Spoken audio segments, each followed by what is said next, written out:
तो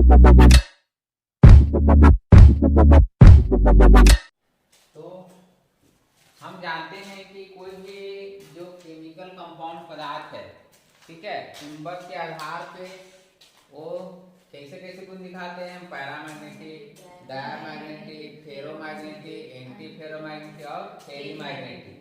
जनरली 5 तरह के होते हैं। पैरामैग्नेटिक,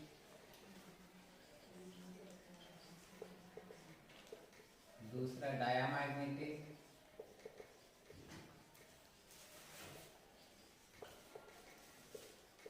तीसरा फेरोमैग्नेटिक,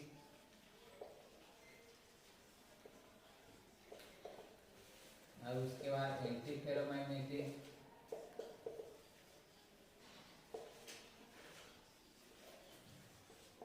उसके बाद एक होता है फेरीमैग्नेटिक।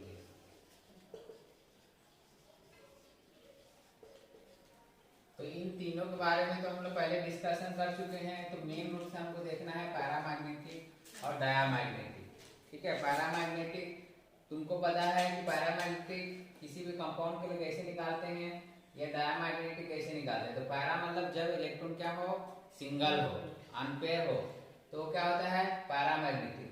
और किसी भी कंपाउंड में अगर इलेक्ट्रॉन क्या होंगे, पेयर, तो क्या होगा, डायमैग्नेटिक। अब डी ब्लॉक के तत्वों के लिए कैसे हम देखेंगे मैग्नेटिक प्रॉपर्टी, या उससे रिलेटेड क्वेश्चन कैसे पूछे जाते हैं। तो सपोज, ठीक है, सपोज कैसे क्वेश्चन पूछा जाएगा, देख मान लिया जाए पूछा जाएगा इस तरह से, बोलेगा कि टाइटेनियम 3+ का मैग्नेटिक प्रॉपर्टी बताइए, या पूछेगा कि टाइटेनियम 3+ पैरामैग्नेटिक होगा या फिर डायमैग्नेटिक होगा। तो तुमको कैसे निकालना है, सबसे पहले टाइटेनियम का इलेक्ट्रॉनिक विन्यास लिखना है। तो टाइटेनियम एटॉमिक नंबर कितना होता है, 22।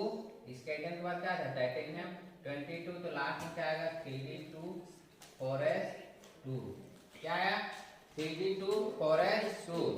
अब टाइटेनियम 3+ का निकालोगे,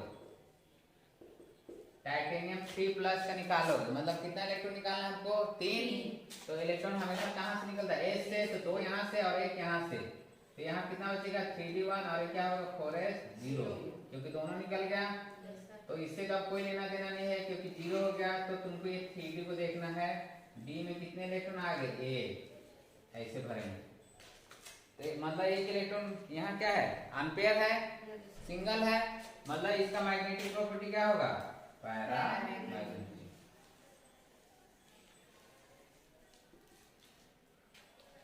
ठीक है, ये क्या हो जाएगा, पैरामैग्नेटिक।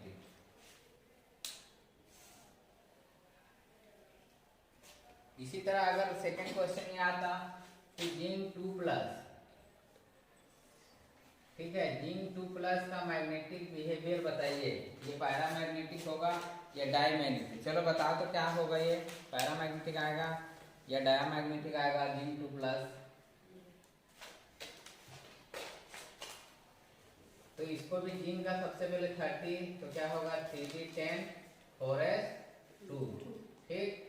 और उसके बाद 2+, मतलब 2 इलेक्ट्रॉन निकलेगा, तो 2 इलेक्ट्रॉन कहाँ से निकलेगा, एस से, तो 3d क्या आएगा 10, तो 10 इलेक्ट्रॉन को भरोगे, तो 1 2 3 4 5 6 7 8 9 10। तो अब बताइए पैरामैग्नेटिक होगा डायमैग्नेटिक, डायमैग्नेटिक। तो इस तरह से तुमको निकालना है, और एक क्वेश्चन पूछा ही जाता है तुम्हारे 12वीं के बोर्ड परीक्षा में, पूछा ही जाएगा, साथ में आगे कंपटीशन एग्जाम में पूछता ही है। कोई सा भी देगा, बोलेगा कि इसका मैग्नेटिक बिहेवियर क्या होगा, पैरामैग्नेटिक होगा, डायमैग्नेटिक होगा, इस तरह से।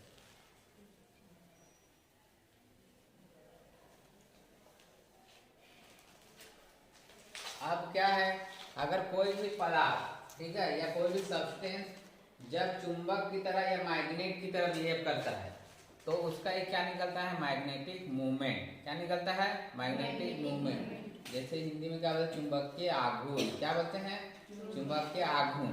तो मैग्नेटिक मूवमेंट कैसे निकालते हैं, जैसे इसी का बोलता है जिंक 2+ का मैग्नेटिक मूवमेंट निकालिए, या टाइटेनियम 3+ का मैग्नेटिक मूवमेंट निकालिए। तो उसका मैग्नेटिक मूवमेंट निकालने का एक फॉर्मूला होता है। क्या होता है formula? Mu equal to root n plus two Bohr magneton. इसका यूनिट क्या है? Bohr magneton. ठीक है, शॉर्टकट में क्या लिखते हैं? बीएम। क्या होता है? Bohr magnetron. ये इसका फॉर्मूला होता है मैग्नेटिक मूवमेंट निकालने का। म्यू क्या है? मैग्नेटिक मूवमेंट, चुंबकीय आघूर्ण।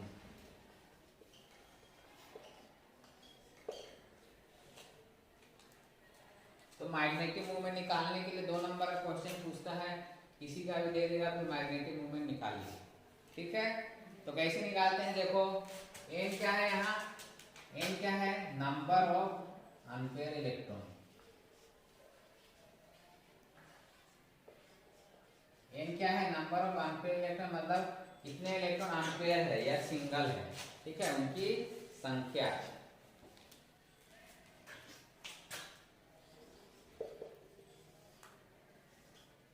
तो मान लिया जाए हमको इसका निकालने बोलता है, तो कितने अनपेयर इलेक्ट्रॉन है? ए। तो एन की वैल्यू कितना हो जाएगी? ए। तो इस फॉर्मूला में देखो, इस फॉर्मूला में रखेंगे हम लोग। एन की वैल्यू कितना है? ए। 1 प्लस 2, तो कितना हो जाएगा? 1 और 2 और 1 3। ठीक है, 2 और 1 कितना होगा? 3। तो 3 गुना 1 कितना होगा? 3। तो रूट 3 की वैल्यू कितना आते हैं? वर्गमूल 3 की वैल्यू कितना आता है? तो तुम तो बाय वाले हो, निकालने जानोगे। तो इसका वैल्यू कितना होता है? 1.732 बोर मैग्नेट्रॉन। इसका आंसर क्या होगा? ये इतना तक निकालोगे तो तुमको सही दे देगा। ठीक है, बोर्ड परीक्षा। लेकिन किसी कंपटीशन एग्जाम में बैठोगे तो ये आंसर दे देगा ऑप्शन में। कितना होता है? 1.7। तो कैसे निकाले, समझ में आया कि नहीं? आया कि नहीं? एन की वैल्यू को बस रख दिए। 1 आया, इधर देखेंगे 1 और 2 का जोड़ने कितना? 3। एक कोष्टक बाहर है, मतलब क्या है? गुना है। तो 3 गुना 1 कितना है? 3। और 3 की वैल्यू इतना होती है। इसी तरह अगर जिंक का निकालने बोलता है तो कितना आता है बताओ? निकाल के जिंक का बोर मैग्नेट्रॉन कितना आएगा? मैग्नेटिक मूवमेंट की वैल्यू कितना आएगा?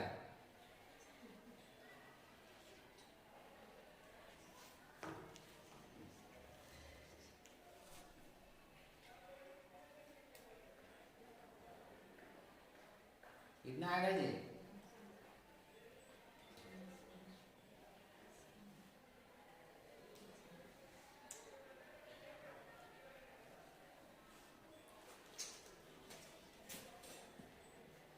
क्या आप कैलकुलेशन कर रहे हो? कितना आएगा? वो तो 0 ना आएगा जी। क्या आप कैलकुलेशन कर रहे हो?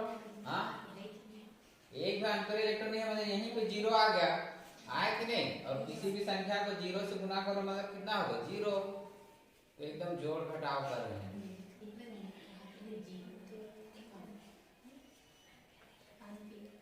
कितना आएगा? 0। तो मैग्नेटिक बिहेवियर वही शो करता है जिसमें इलेक्ट्रॉन क्या हो? अनपेयर हो, उसी का मैग्नेटिक मूवमेंट निकलेगा। जो इलेक्ट्रॉन पहले से पेयर में उनका कभी नहीं निकलेगा। समझ गए? तो जैसे देखो, मैं जैसे मान लिया जाए हम और एक क्वेश्चन देखते हैं। जैसे सपोज हम देखें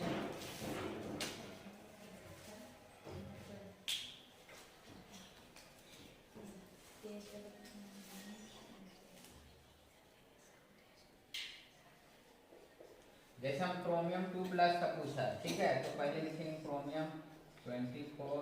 तो इसका 3d5 होता है, एक्सेप्शनल में 5 हो जाता है, 4s 1। तो क्रोमियम 2+ का करेंगे, 2 इलेक्ट्रॉन निकलेगा, एक यहाँ से और एक यहाँ से। ये क्या हो जाएगा? 3d क्रोमियम 3+ का करते हैं ज़्यादा अच्छे से।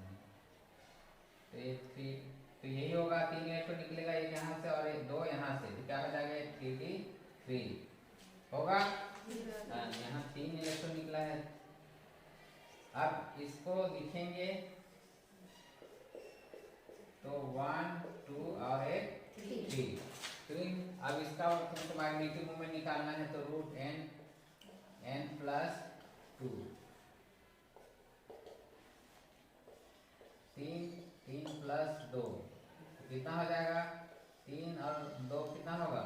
5, 5 दिया कितना हो जाएगा? 15। अब तुमको रूट 15 निकालना है, आता है कि नहीं? हाँ, तो अभी सीखो, अभी नहीं आता तो अभी सीख ही नहीं सकते तुम, नहीं तो ऐसी टाइम लगेगा। एक ट्रिक बता रहा हूँ, तुम कैसे तुरंत रूट निकाल सकते हो किसी का वैल्यू, ठीक है?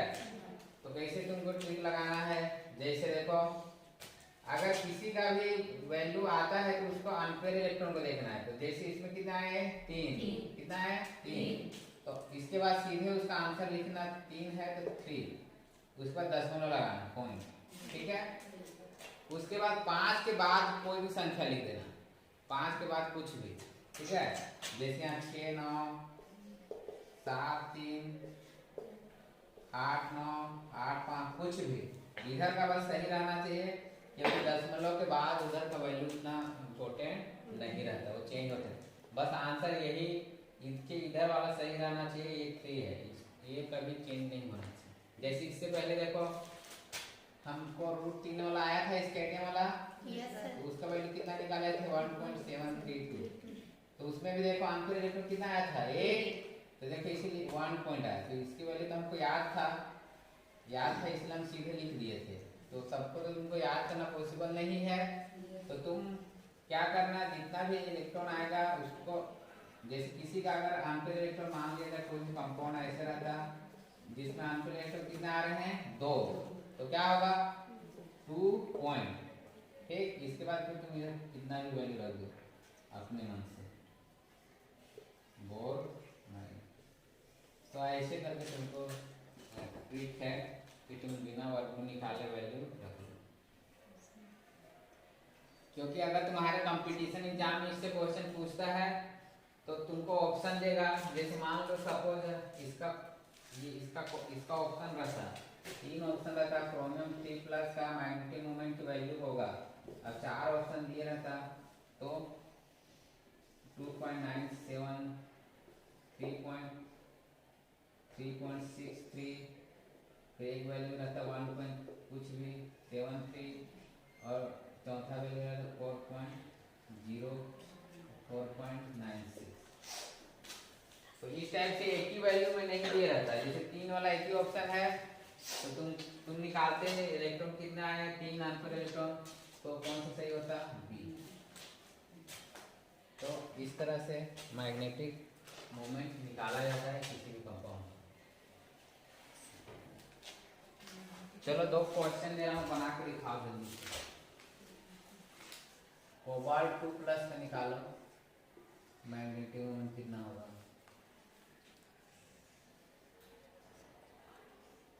स्काइडियम 4 3+ का, दोनों को निकालो मैग्नेटिक मोमेंट की वैल्यू और बताओ।